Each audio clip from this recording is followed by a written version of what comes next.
واش عمرك تساءلتي شنو كان قبل الأرض؟ شنو كان قبل الشمس؟ وشنو كان قبل النجوم والمجرات؟ واش الكون كان ديما موجود ولا كان شي لحظة اللي بدا فيها كل شي؟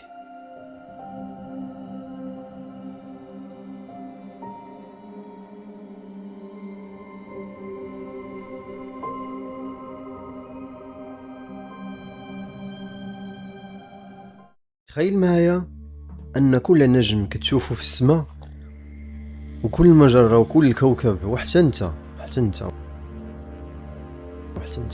يعني احنا كاملين كبشر كانوا شي نهار مضغوطين كاملين في مكان أصغر من حبة رمل. اليوم غادي نسافروا 13.8 مليار سنة للوراء باش نرجعوا للبداية. العلماء كيعتقدوا أن الكون كامل بدا من نقطة صغيرة بزاف، سخونة بزاف وكثيفة بزاف، لدرجة أن القوانين اللي كنعرفوا اليوم ما بقاتش كتخدم تما. وفي لحظة معينة وقع أعظم حدث عرفوا الكون، الانفجار العظيم أو البيج بانج. ولكن الغريب أن هذا الانفجار ما كانش بحال أي انفجار كنعرفوه.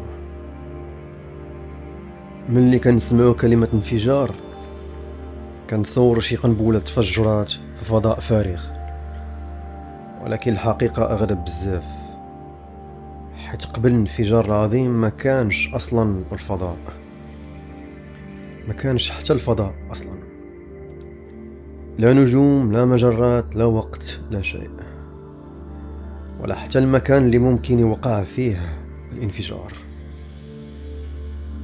الفضاء نفسه هو اللي بدا كيتوسع، يعني الزمان والمكان والمادة والطاقة كلهم تزادوا في ديك اللحظة الأولى، وكأن الكون كامل بدا كيتمدد من لا شيء مفهوم بالنسبة لنا. في الثواني الأولى كانت الحرارة خيالية، أعلى بملايين المرات من الحرارة اللي كاينة في قلب الشمس، وما كانوا لا ذرات لا نجوم لا شيء، كان غير بحر هائل من الطاقة والجزيئات الصغيرة اللي كتحرك بسرعة مرعبة. ومع توسع الكون بدات الحرارة كتنخفض بشوية بشوية، وبعد دقائق قليلة تكونت أول عناصر البسيطة، الهيدروجين والهيليوم، وهادو هما نفس العناصر اللي غادي يصنعوا النجوم في المستقبل.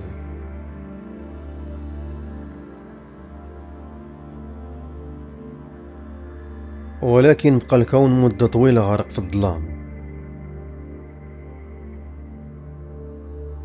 ما كان حتى نجم كيضوي السماء، اللي كان هو غازات منتشرة وسط الفراغ الكوني. حتى بدات الجاذبية كتجمع هاد الغازات مع بعضياتها، ومع مرور ملايين السنين تولدات أول نجوم، ولأول مرة في التاريخ ظهر الضوء وسط الظلام الكوني. ومن بعد تزادت المجرات والشموس والكواكب، وبدات قصة الكون اللي كنعرفه اليوم. ولكن السؤال الحقيقي هو شنو العلاقة ديالنا حنا بهاد القصة كاملة؟ الحديد اللي في دمك، الأكسجين اللي كتنفس، الكالسيوم اللي في عظامك، كلهم تصنعوا داخل نجوم قديمة ماتت قبل ملايير السنين. النجوم ما كانتش كتنور غير السماء، بل حرفيا كانت ولا زالت كتصنع المادة اللي مكونة منها. بمعنى آخر احنا مصنوعين من غبار النجوم. نعم، انت جزء من الكون وانت جزء من الكون، احنا كاملين جزء من الكون، جزء من هذا الكون، والكون من خلالك ومن خلالك يحاول يفهم راسه.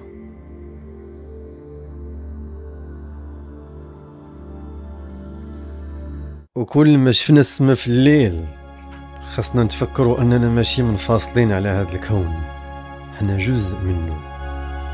وهذه القصة مازال يلاه في البداية.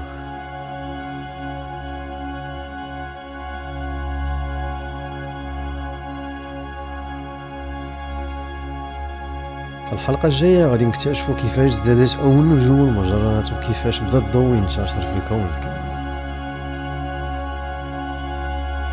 فإلا كنتي انت ولا انت كتحب الفضاء والغموض والأسئلة الكبيرة، مرحبا بك في قناة أبو منعم كوسموس. أعظم قصة في التاريخ مازال